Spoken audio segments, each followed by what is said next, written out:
고린도전서 8장 7절로 우리 13절까지의 말씀 우리 함께 교독하여 읽고 마지막 절 13절 말씀 함께 합독하여 읽겠습니다. 그러나 이 지식은 모든 사람에게 있는 것이 아니므로 어떤 이들은 지금까지 우상에 대한 습관이 있어 우상의 제물로 알고 먹는 고로 그들의 양심이 약하여지고 더러워지느니라. 음식은 우리를 하나님 앞에 내세우지 못하나니 우리가 먹지 않는다고 해서 더 못 사는 것도 아니고 먹는다고 해서 더 잘 사는 것도 아니니라. 그런즉 너희의 자유가 믿음이 약한 자들에게 걸려 넘어지게 한 것이 되지 않도록 조심하라. 지식 있는 내가 우상의 집에 앉아 먹는 것을 누구든지 보면 그 믿음이 약한 자들의 양심이 담력을 얻어 우상의 제물을 먹게 되지 않겠느냐. 그러면 내 지식으로 그 믿음이 약한 자가 멸망하나니 그는 그리스도께서 위하여 죽으신 형제라. 이같이 너희가 형제에게 죄를 지어 그 약한 양심을 상하게 하는 것이 곧 그리스도에게 죄를 짓는 것이니라. 함께 읽겠습니다. 그러므로 만일 음식이 내 형제를 실족하게 한다면 나는 영원히 고기를 먹지 아니하여 내 형제를 실족하지 않게 하리라. 아멘. 네, 할렐루야. 아멘. 오늘도 우리 하나님의 귀한 말씀을 우리 열방교회 성도님들과 함께 나눌 수 있음에 감사드립니다. 오늘은 사랑으로라는 말씀의 제목으로 우리 성도님들과 함께 말씀의 은혜를 나누려고 합니다. 사도 바울이 고린도 교회에 보내는 편지를 통해서 건강한 교회의 모습과 또한 하나님의 동역자로 또 그리스도의 일꾼으로 부름받은 우리가 어떤 모습으로 교회를 세워가야 하는지 우리는 배워가고 있습니다. 특별히 하나님께서는 하나님의 역사를 이루어 가시며 그 시대에 맞는 하나님의 사람들을 택하여 일하셨는데 그 역사 가운데에 바로 우리 열방교회와 또 열방교회에 속한 우리 장로님들, 또 우리 권사님들, 또 우리 집사님들, 또 우리 모든 성도님들께서 한 분 한 분 있음을 믿으시고 하나님의 자녀로서 마땅한 삶으로 또 하나님께서 이 시대에 맡겨주신 귀한 사명을 감당할 수 있는 교회와 성도들이 되어야 될 줄 믿습니다. 하나님의 자녀가 된 교회와 성도들은 하나님께서 창조하셨던 그 인간 본래의 창조 목적 그대로 하나님을 찬양하고 또한 영화롭게 하는 삶을 살며 하나님 한 분만으로 만족하며 살아가는 사람들입니다. 세상에 하나님을 부인하는 많은 사람들이 자기를 위하여 또 자신의 영광을 위하여 살아가지만 믿음의 사람들인 교회와 성도들은 창조의 목적을 깨달았기 때문에 바로 하나님의 영광을 위하여 살아가는 것이죠. 그러나 세상은 그런 우리를 가만두지 않습니다.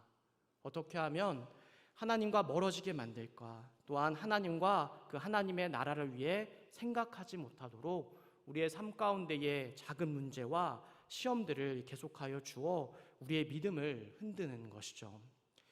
우리는 그럴 때마다 우리에게 주신 이 하나님의 말씀, 바로 인생의 참고서를 통해서 문제의 그 해답과 또한 기준을 깨달아 하나님의 말씀으로 선택하고 하나님의 말씀으로 승리해야 될 줄 믿습니다.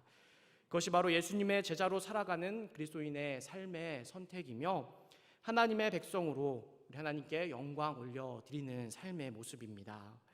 우리 모든 열방교회 성도님들의 평생의 삶이 오직 우리 하나님만을 예배하며 또한 그 하나님의 말씀만을 따라 살아가시는 믿음의 삶이 되시기를 주님의 이름으로 축복합니다.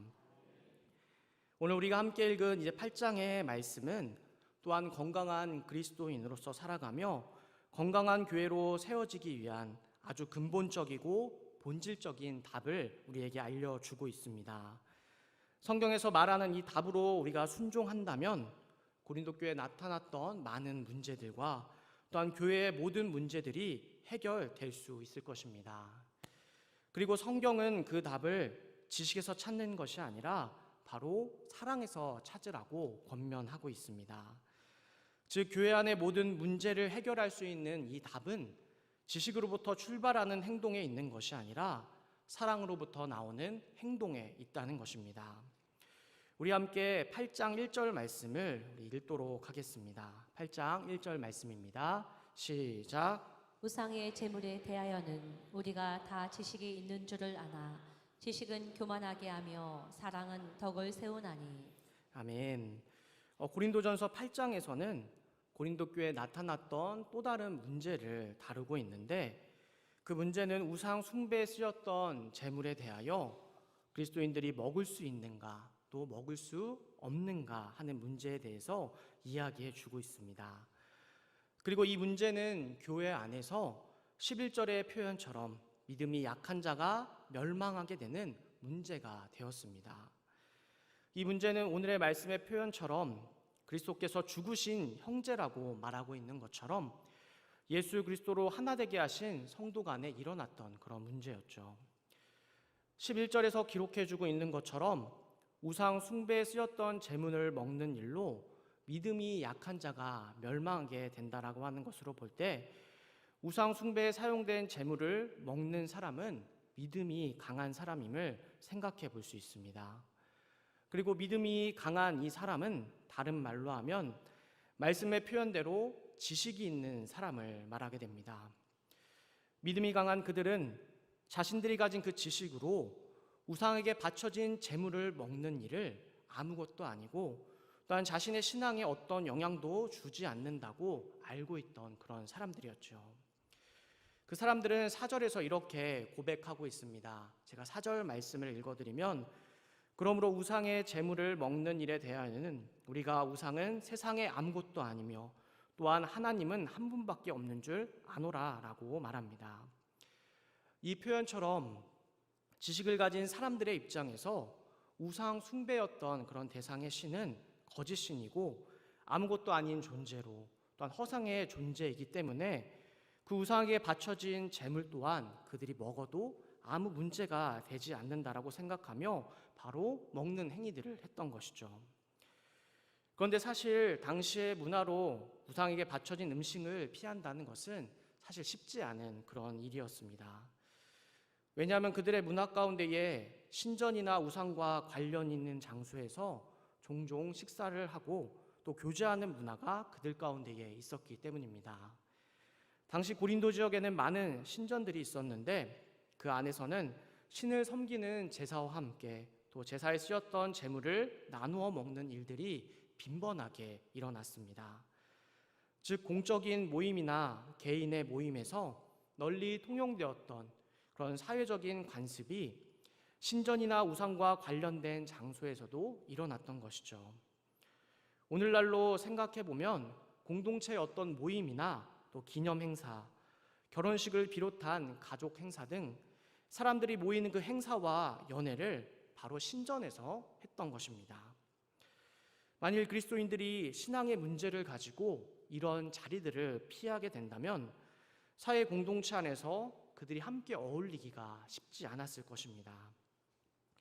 그리고 이런 모임에서는 우상에게 제사를 지내는 일이 제일 먼저 이루어지게 되었습니다. 일단 음식을 제물로 바치게 되면 사제는 그 음식을 세 몫으로 나누게 되었습니다.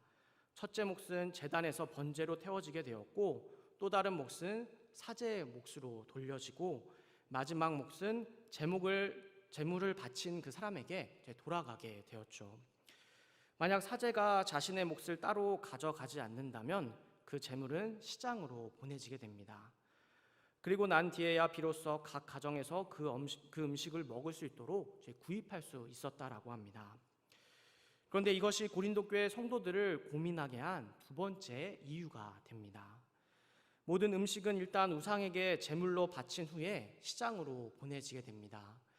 따라서 고린도 교회 성도들은 그 음식이 이방 신전의 제단에 바쳐진 제물로 이미 신앙의 양심에 걸리는 음식이 아닌지 의문을 갖게 되었고, 만약 그렇다면 그 음식을 먹을 경우에 자신들도 우상 숭배에 동참하는 것이 아닌지 그들 가운데에 고민을 해야 했던 것이죠.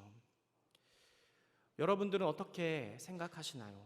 우상에 바쳐진 이 음식을 먹는 것이 과연 우상 숭배에 동참하는 일일까요? 우리 성도님들도 이런 경험을 한 번쯤 하셨을 거라 생각하게 됩니다.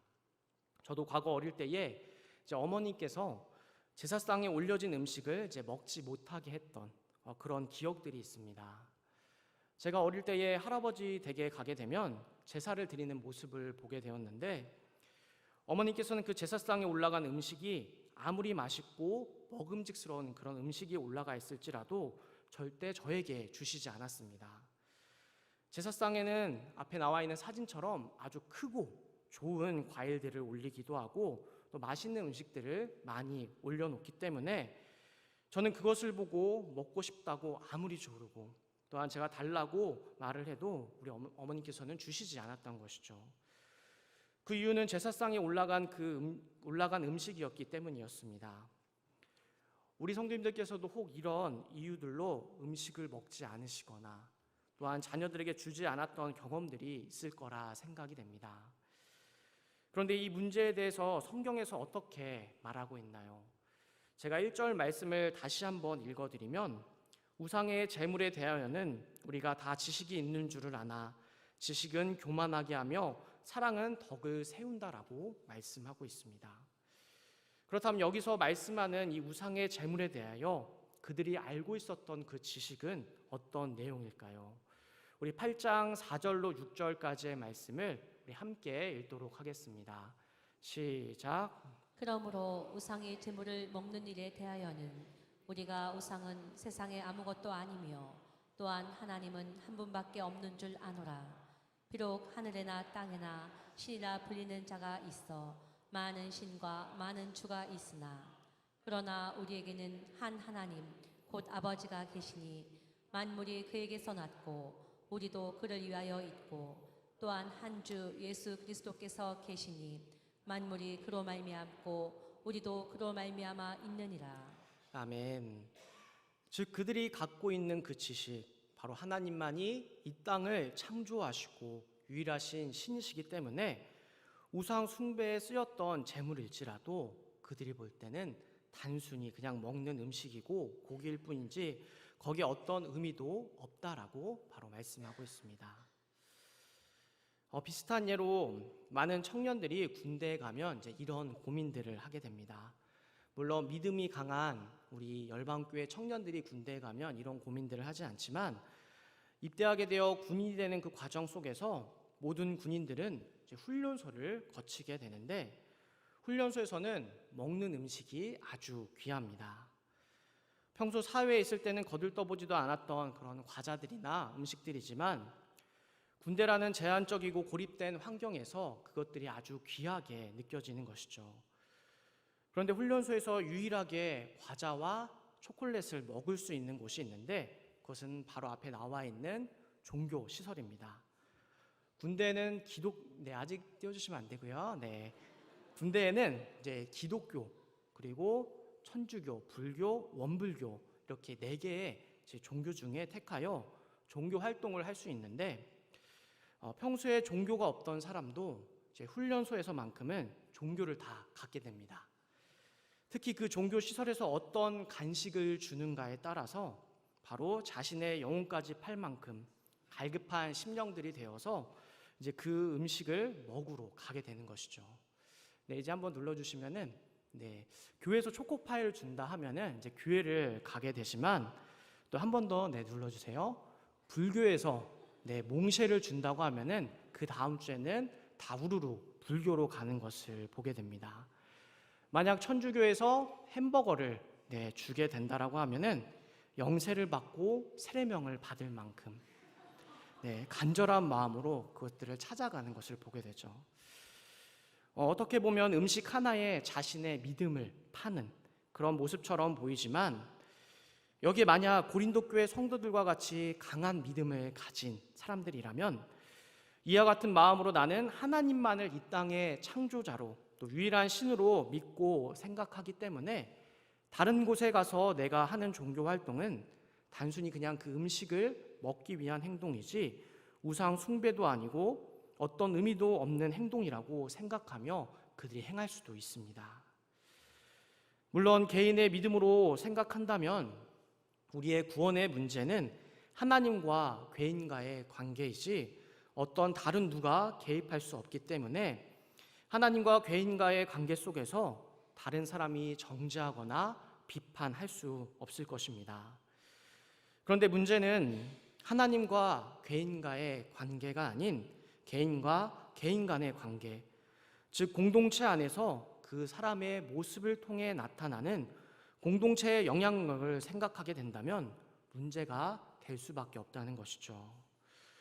그래서 사도 바울은 9절 말씀을 통해서 너희의 자유가 믿음이 약한 자들에게 걸려 넘어지게 하는 것이 되지 않도록 조심할 것을 권면하게 됩니다. 즉 하나님을 아는 지식에 근거하여 모든 것이 자유롭다라고 말하고 행동하는 자들에게 그에 따른 책임이 있음을 말씀하여 주시는 것입니다. 즉 우리의 행동이 내가 갖고 있는 그 지식으로부터 출발한다면 다른 사람들을 걸려 넘어지게 하는 모습이 될 수밖에 없다라는 것입니다.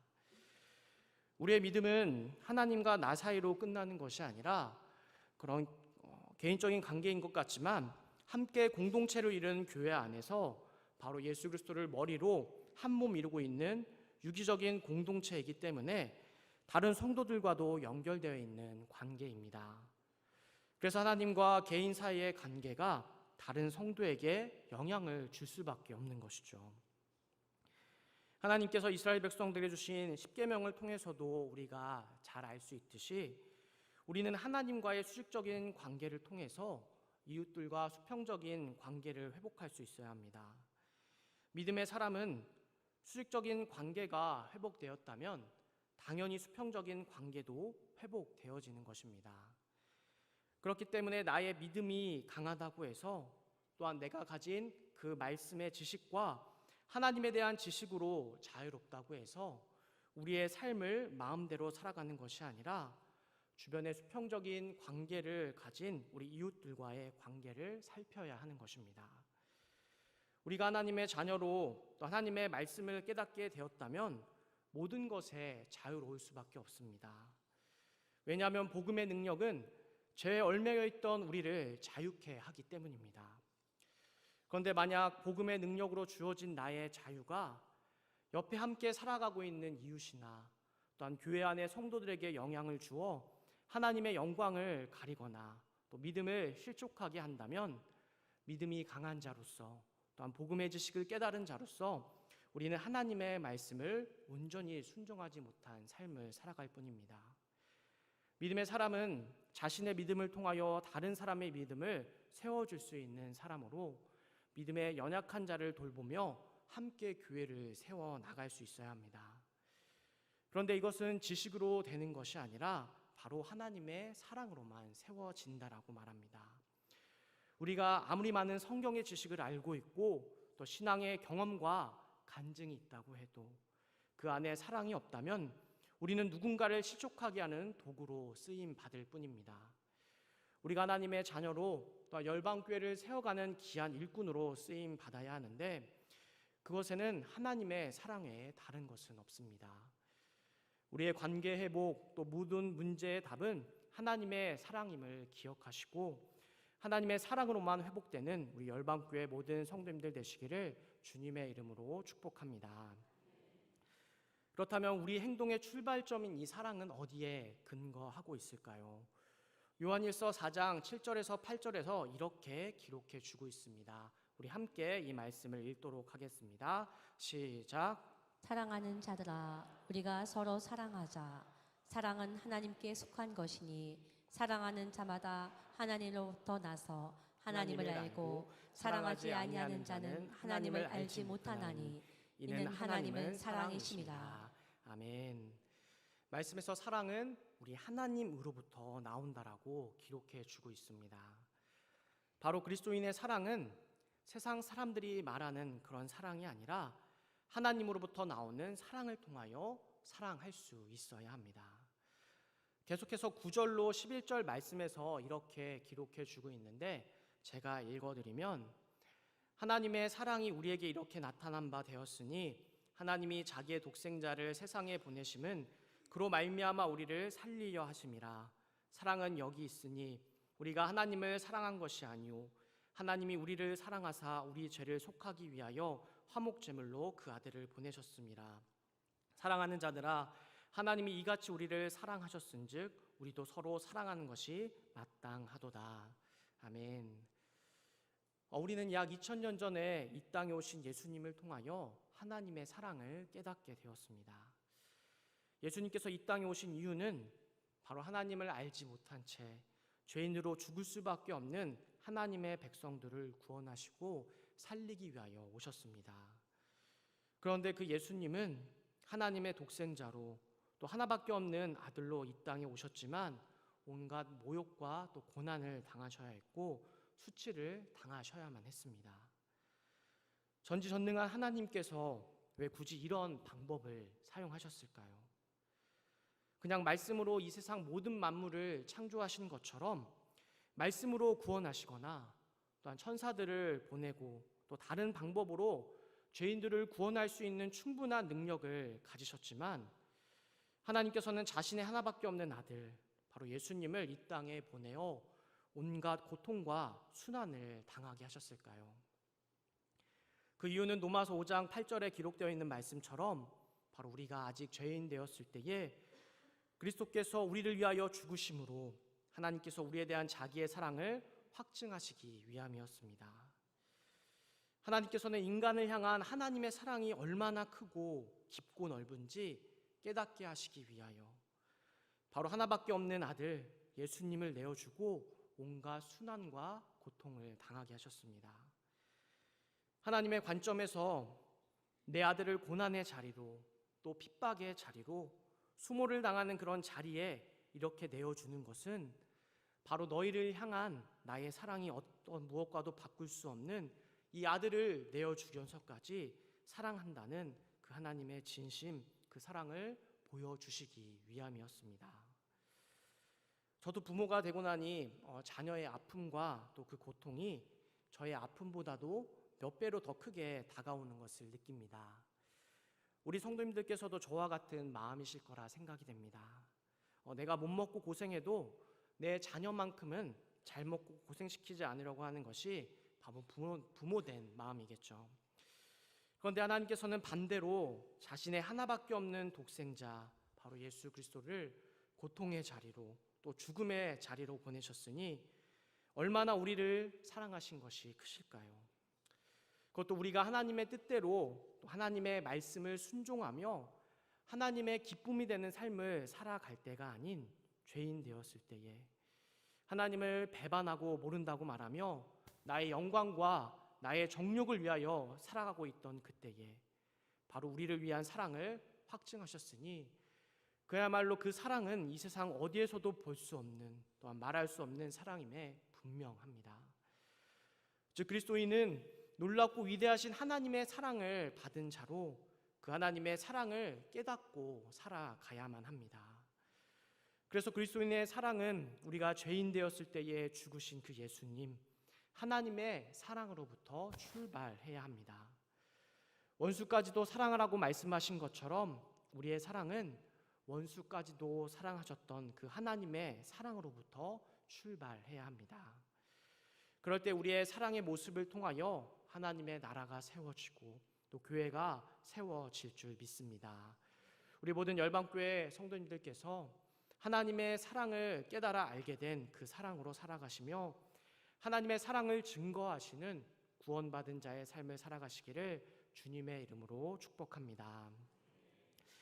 또한 우리가 성경에서 말하는 이 하나님의 사랑으로 살아가기 위해서는 먼저 하나님을 사랑해야 합니다. 우리가 하나님을 제대로 사랑할 때에 우리 가운데에 그 사랑이 찾아와 바로 우리를 하나님의 사랑으로 살아갈 수 있도록 변화시켜 주십니다.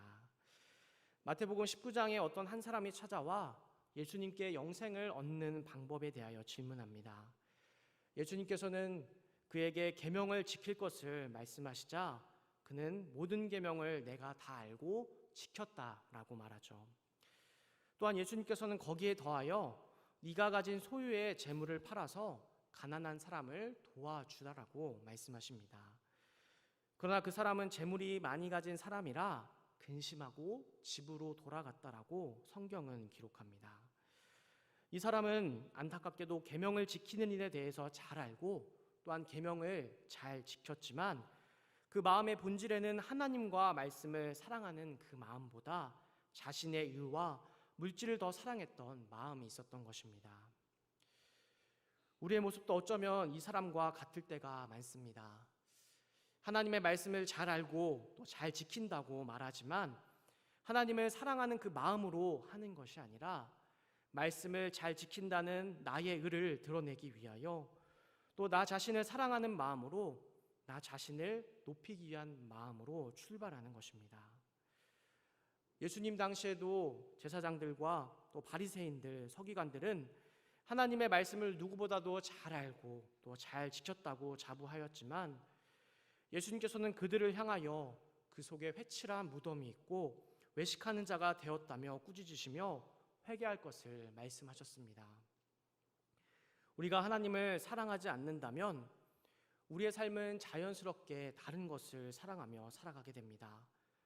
그래서 육신의 정욕, 또 안목의 정욕, 이생의 자랑과 같은 하나님과 반대되는 세상의 것들을 사랑하며 살아갈 수밖에 없는 것이죠. 사람은 본래 하나님을 사랑하도록 창조되었기 때문에 하나님을 사랑하지 않는 그런 공허한 마음에는 다른 무언가를 사랑하며 그것을 쫓아 살아가게 됩니다. 우리가 건강한 그리스도인으로 또 건강한 교회를 세우기 위해서는 먼저 하나님을 사랑하는 마음이 우리 가운데 있어야 합니다. 우리가 하나님을 사랑한다면 우리 마음은 자연스럽게 세상을 사랑하지 못하게 되어 하나님의 그 말씀대로 순종하며 사랑하는 삶을 살아가게 됩니다. 우리 모든 열방교회 성도님들께서 먼저 하나님을 사랑하심으로 이 하나님의 사랑을 통하여 세상을 멀리하고 우리 하나님의 나라와 교회를 든든히 세워가시기를 주님의 이름으로 소망합니다. 마지막으로 우리는 하나님의 사랑을 증명하기 위하여 하나님의 사랑으로 살아갈 수 있어야 합니다. 우리 잠깐 옆에 계신 성도님들과 이렇게 인사하며 실천해 보면 좋을 것 같습니다. 우리 주님의 이름으로 사랑합니다. 우리 함께 인사하시겠습니다. 네, 우리 한 번 더 인사하시면 좋을 것 같습니다. 지식이 아닌 주님의 사랑으로 섬기겠습니다. 네, 우리 앞으로는 우리 지식이 아닌 우리 주님의 사랑으로 섬길 수 있는 우리 열방교회 성도님들 되었으면 좋겠습니다. 그리스도인의 삶은 어떤 상황과 또한 환경 가운데에서도 바로 하나님의 사랑을 실천하는 삶으로서 주변의 이웃들을 사랑하고 또 교회를 사랑하는 삶을 살아가는 것입니다. 사도 바울에게 꾸중을 받았던 이 고린도 교회 성도들은 하나님의 말씀에 대한 지식이 없던 사람들이 아니었습니다. 그들은 하나님께서 어떤 분인지 잘 알고 또 신앙의 고백이 있을 정도로 지식이 있던 사람들이었죠. 그런데 그런 그들이 하나님의 말씀에 대한 지식이 있음에도 불구하고 왜 사도 바울에게 꾸중의 말과 권면의 말씀을 들어야 했을까요? 바로 그들의 삶 속에서 그들이 알고 있는 지식을 통한 삶이 나타나지 못했기 때문입니다. 건강한 교회와 성도의 삶은 앞서 서두에서 나누었던 말씀처럼 지식으로 출발하는 행동이 아닌 바로 하나님의 사랑으로부터 출발하는 행동이 있어야 합니다. 우리가 가진 지식은 상황에 따라 주관적으로 해석될 경우가 많습니다. 왜냐하면 하나님의 지식은 완벽하지만 그 지식을 받아들이는 사람의 형상이 깨어져 자신에게는 관대하게 받아들이고 다른 사람에게는 엄격하게 적용하기 때문입니다. 그래서 지식으로 출발하는 행동과 이 사랑은 불안정한 행동과 사랑이 될 수밖에 없습니다. 하지만 우리의 사랑이 지식이 아닌 하나님의 사랑으로부터 출발한다면 우리가 죄인 되었을 때 사랑하셨던 그 하나님의 사랑처럼 우리 또한 원수까지도 사랑할 수 있는 마음이 주어지게 됩니다.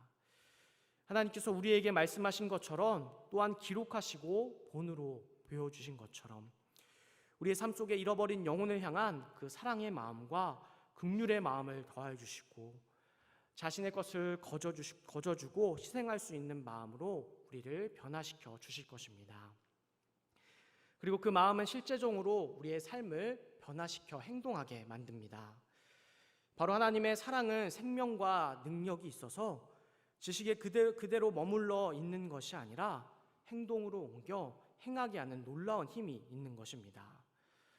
그래서 그 마음으로 교회의 사역에 시간과 물질을 또한 투자하시고 또한 행동으로 옮겨 행하는 그런 삶을 살아가고 계시며, 또한 어려운 이웃들이 있거나 또한 교회 안에 성도들을 보면 그냥 지나치지 않고 우리를 도와주도록 변화시킵니다.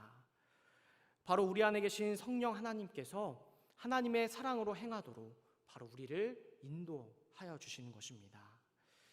그래서 우리 교회는 지금 하나님의 사랑을 전하기 위한 많은 사역들을 감당하고 있습니다. 의정부 지역에서 복음을 전하는 그 일과 또 하나님의 완전한 사랑으로 오신 예수님을 선포하기 위하여 우리가 할 수 있는 사역들을 찾아서 감당하고 있는 것이죠. 복지국에서는 도움이 필요한 주변의 이웃들에게 다가가 섬기는 일을 감당하고 있고, 또한 전도국에서는 지역사회에 복음을 증거하고 요양원에 찾아가서 말씀을 나누는 사역들을 감당하고 있습니다. 또한 열방 기독교사 모임을 비롯한 의정부 기사 선교회, 그 기사 선교를 함께 섬기고, 또한 을지대학교 병원 자원봉사까지 할 수 있는 일들을 우리가 더 찾아 감당하려고 노력하고 있습니다. 거기에 더하여 열방 나눔 카페를 지역에 오픈하여 누구나 와서 이용할 수 있도록 사랑을 전하는 사역을 감당하고 있습니다. 주일 외에도 카페 이용해 보신 분들은 많이 아시겠지만, 열방교회 성도가 아닌 주변에 믿지 않는 많은 학생들과 이웃들이 우리 교회 카페에 와서 아주 편하게 이용하는 것을 보게 됩니다. 그 밖에도 세계 열방을 사랑을 전하기 위하여서 많은 민족과 나라 가운데에 우리는 선교사님들을 파송하고 지원하는 사역에 동참하고 있고, 여름마다 단기 선교팀을 파송하여 직접적으로도 사랑을 증거하는 일을 감당하고 있습니다. 저도 지난 6월 28일부터 7월 4일까지 말레이시아 단기 선교 탐방을 12명의 성도님들과 함께 다녀오게 되었습니다.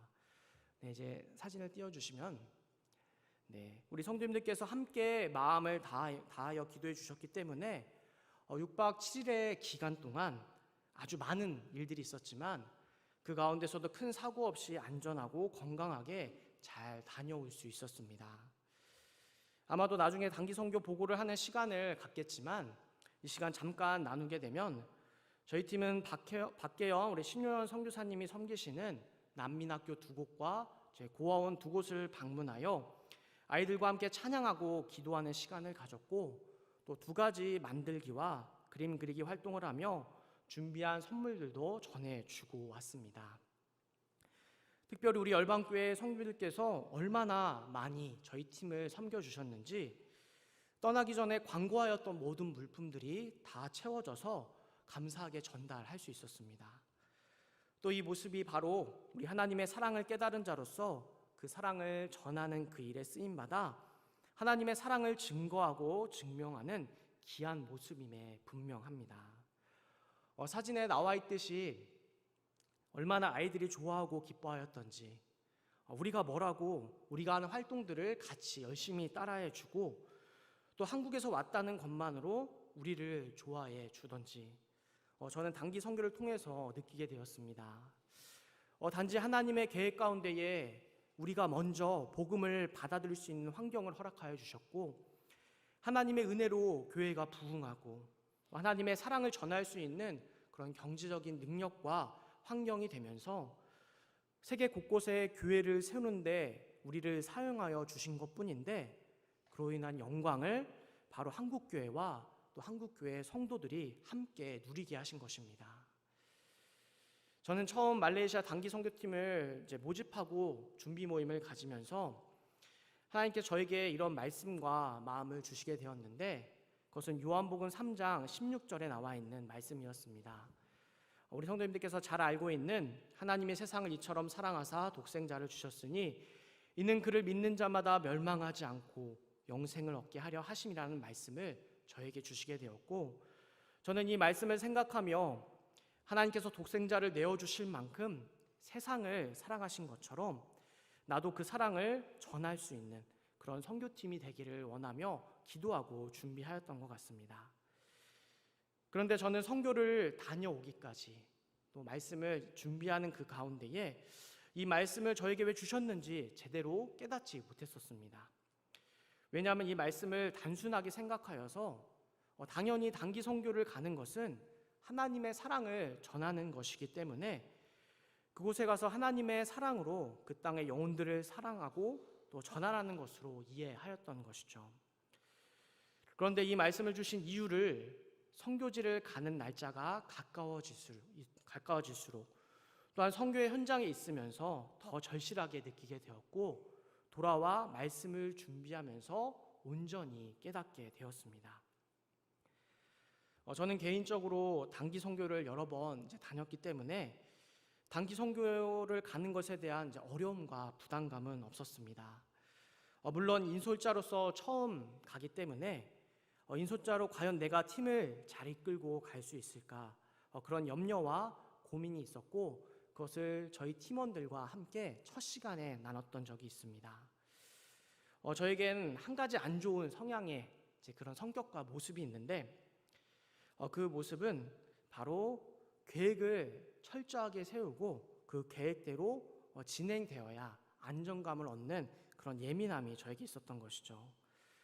그리고 반대로 갑자기 계획이 변경되는 것은 극도로 싫어하고 스트레스를 받는 그런 성격을 제가 갖고 있습니다. 여러분들 눈에도 그렇게 보이시나요? 네. 그런데 이제 단기 선교를 제가 준비하는 그때부터 돌아올 때까지 과연 저의 계획대로 되었을까요? 네, 다들 예상하셨듯이 저의 계획과 뜻대로 되는 일은 거의 없었습니다. 예상하지 못했던 수많은 일들이 발생하게 되었는데 비행기 티켓을 예매하는 그 과정 가운데에서도 분명히 알려준 대로 정상적으로 모든 과정을 진행하였는데 예매가 되지 않는 것입니다. 그것으로 인하여서 스트레스를 또 받기도 하고 또 선교지로 가기 일주일 전에 2달 동안 저희가 준비한 활동을 하지 못하고 다른 것을 해야 한다라는 선교사님의 이야기를 갑작스럽게 듣게 되었습니다. 저희가 선교를 가는 기간이 말레이시아의 명절이라 아이들이 학교로 모이기 어렵다는 것이었죠. 그 이야기를 듣는 순간 이미 활동에 필요한 모든 물품을 다 구입하고 준비해 놓았는데 그것들을 다 어떻게 해야 할지, 왜 이런 중요한 정보를 가기 일주일 전에 왜 그때 알려주셨는지 아주 마음이 어려웠었습니다. 물론 결과적으로는 우리 하나님께서 저와 저희 팀이 감당할 수 있을 만큼만 아이들을 보내주시기 위함임을 깨닫게 되었고 저희는 가서 준비한 활동을 아이들과 함께 잘 진행하게 되었습니다. 가서 막상 언어에 장벽이 있는 수십 명의 아이들과 활동을 하려고 하니 제한된 공간과 또 제한된 여건에서 만들기와 그리기 활동을 하는 것이 쉬운 일이 아니었음을 깨닫게 된 것이죠. 아이들과 첫 활동 후에 저희 팀은 밥도 제대로 못 먹을 정도로 많이 지치게 되었습니다. 어쩌면 지금까지 한 번도 경험해보지 못한 열악한 환경과 또 좁은 공간에서 많은 아이들과 함께 모여 예배하고 활동을 한다는 것이 결코 쉬운 일이 아니었던 것이죠. 몇 주 전 주일 오후 예배 때 말레이시아 팀이 단체 썸을 하셨던 것을 다 보셨을 것입니다. 그렇게 보셔서 아시겠지만 저희 팀원들이 좀 평균 연령이 조금 높습니다. 아마도 저의 생각, 지극히 저의 개인적인 주관적인 생각에는 우리 팀원들께서 많이 힘드시지 않았을까 생각을 해보게 됩니다. 오랜 시간 비행기를 타고 이동해야 됐고 또 입맛에 잘 맞지 않는 그런 음식들을 먹어야 했고 또 단체로 함께 공동 숙소를 생활해야 했으며 잠을 자야 하는 것과 또한 낯선 환경에 적응하고 또 더운 날씨에 땀을 많이 흘리면서 아이들과 함께 활동도 하고 또한 거기에 더하여 선교사님과 함께 가는 곳마다 그 장소를 향해서 또 그 가운데서 만날 사람들을 위해서 기도하고 차로 이동하는 중에도 함께 기도하고 찬양하며 밤 늦게까지 훈련을 감당해야 했으니 보통의 체력을 가지고는 어려운 일이었습니다. 그래서 중간중간 때로는 저의 이야기입니다. 표정이 굳을 만큼 또한 서로에게 상처를 주는 그런 말이 나올 만큼 어려운 순간들도 사실 많이 있었지만 하나님께서는 그 모습까지도 사랑할 것을 바로 이 말씀을 주셨음을 제가 선교를 다녀오고 말씀을 준비하면서 깨닫게 된 것이죠. 이번 말레이시아 팀은 앞서 말씀드린 것처럼 참 고생을 많이 하셨던 것 같습니다. 물론 단기 선교 탐방이 무슨 고생을 하냐고 생각하시는 많은 분들도 있을 거라 생각이 됩니다. 말 그대로 단기 선교 탐방은 탐방이라는 단어가 붙어 있기 때문에 그냥 어느 정도 준비하고 그냥 가서 잠깐 예배드리고 선물만 전해주면 그 이후에는 세상에서 패키지 여행하듯이 선교사님께서 가이드 해주시는 것에 따라 그냥 문화 체험을 하고 또 맛있는 것도 먹고 또 좋은 곳을 구경하며 놀다 오는 것이라고 말씀하고 생각하시는 분들도 많이 있을 거라 생각이 됩니다. 그러나 그것은 단기 선교 탐방을 제대로 경험해보지 못하셨거나 가보지 않은 분들의 잘못된 생각입니다. 즉 단기 선교 탐방을 가면 정신적으로 또 육체적으로 고생하는 것은 당연한 것이고 때로는 영적으로도 힘들 수도 있습니다. 그냥 여행을 가도 힘들 때가 있는데 단기 선교를 갔음에도 아무런 어려움 없이 편하게 여행을 하고 왔다면 제대로 된 단기 선교를 하고 왔는지 의심이 드는 것이죠. 그렇다면 왜 우리는 이런 고생을 하면서까지 단기 선교 탐방을 가야 하고 또한 교회 안에 또한 성도는 우리 주변의 이웃들을 섬기기 위해 또 하나님의 나라를 세우기 위해 수고하며 헌신을 해야 할까요? 앞서 말씀드린 것처럼 하나님의 사랑을 받은 자는 그 사랑을 증명하도록 성령 하나님께서 일하십니다. 믿는 자들 가운데에 내주하신 성령 하나님께서는 바로 그 사랑을 증거하도록 역사하시는 것이죠. 저는 단기 선교를 갔던 말레이시아 단기 선교 탐방팀인 우리 조이델에게 속한 모든 성도님들께서도 저와 같은 마음으로 동참하셨을 거라 믿습니다. 내가 받은 그 놀라운 사랑, 세상이 줄 수 없는 그 평안과 사랑을 깨달은 자로서 성령 하나님께서 주시는 그 감화함으로 그 사랑을 전하고 알리지 않고는 가만히 있을 수 없었기 때문에 바로 하나님의 사랑을 전하는 단기 선교 탐방이 힘들고 어려운 사역의 현장이지만 그것을 알고도 수고하고 헌신하며 다녀오신 줄 믿습니다. 또한 열방의 모든 우리 성도님들 역시 그 사랑과 마음으로 맡겨진 삶의 터전과 그 자리에서 충성되게 하나님의 영광과 나라를 위하여 살아가실 거라 믿습니다. 때로는 그 일이 너무 힘들어서 하기 싫고 또 어떤 누가 알아주지도 않으며 그 일을 하면서 칭찬과 격려보다는 사랑 없는 말과 비판의 소리를 더 많이 듣기도 하지만 그럼에도 불구하고 그것이 바로 믿는 자들 가운데에 내주하고 계시는 우리 성령 하나님께서 행하게 하시는 일이기 때문에 그 일에 동참하며 또한 헌신하며 수고하고 계신 줄 믿습니다.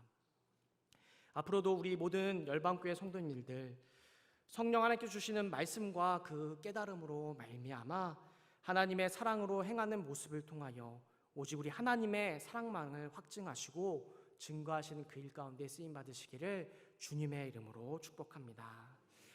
이제 말씀을 정리하면서 어쩌면 우리의 삶은 우리가 가장 사랑하는 것을 쫓아 살아가는 삶인지도 모릅니다. 세상의 많은 사람들이 자신들이 사랑하는 것을 얻기 위하여 인생의 모든 시간을 허비하며 살아가고 있는 것처럼 어떤 사람은 명예를 위하여서 또 어떤 사람은 지식을 위하여서 또 어떤 사람은 돈을 얻기 위하여 그 시간을 아껴 그것을 향해 달려가고 있습니다. 즉 모든 사람은 자신이 사랑하는 무언가를 얻기 위해 그것을 인생의 목표로 삼고 달려가고 있는 것이죠. 그러나 안타깝게도 세상 사람들이 사랑하며 살아가는 모든 것들은 그 인생이 끝날 때 함께 사라져버릴 안개와도 같음을 우리는 잘 알고 있습니다. 복음으로 말미암아 이 사실을 깨달은 그리스도인들의 사랑은 다른 것에 있는 것이 아니라 바로 우리 하나님께 있어야 합니다. 하나님께서 말씀을 통하여 우리를 깨닫게 하여 주신 것처럼 예수님을 따르는 그리스도인과 교회는 이 세상을 사랑하면서 살아가기보다 하나님을 사랑하고 바로 하나님의 말씀만을 사랑하며 그 사랑으로 살아가셔야 합니다. 왜냐하면 하나님과 하나님의 말씀은 영원하며 그 안에 생명이 있음을 우리는 깨달았기 때문입니다. 교회와 교회를 이루는 성도는 이 영원한 생명을 증거해야 될 책임과 사명이 있습니다. 하나님께서는 예수 그리스도를 이 땅에 보내어 주사 하나님의 사랑을 확증하심을 통하여 영원한 생명과 죽음으로부터 구원의 길이 있음을 교회와 성도들을 통하여 먼저 깨닫게 하셨고 아직 복음을 알지 못하는 사람들에게 전하게 하셨습니다. 우리는 그 사명을 감당하기 위하여 우리를 불러주신 그 하나님의 은혜와 사랑에 반응함으로 예수 그리스도를 통한 하나님의 완전한 사랑에 근거하여 사랑해야 합니다. 그리고 하나님의 그 사랑은 완전하시기에 우리 안에 계신 성령 하나님께서 그 사랑을 지식으로만 머물게 하지 않으시고 적용하시어 삶으로 하나님의 사랑을 확증하도록 역사하실 것입니다. 영혼을 살리는 길은 지식이 아닌 하나님의 사랑으로부터 출발합니다. 우리 열방교회가 건강한 교회로 하나님의 사역을 감당하며 영혼을 살리는 일을 감당해야 하는데 우리 모든 성도님들께서 하나님의 사랑으로 말미암아 심령이 회복되어지고 그 하나님의 사랑으로 말미암아 교회를 살리며 영혼을 살리는 일을 감당하시기를 주님의 이름으로 축복합니다. 우리가 이 시대에 맡겨진 우리의 사명과 사역을 충성되게 감당할 때에 하나님의 나라가 확장되며 모든 열방이 하나님만을 찬양하게 될 줄 믿습니다.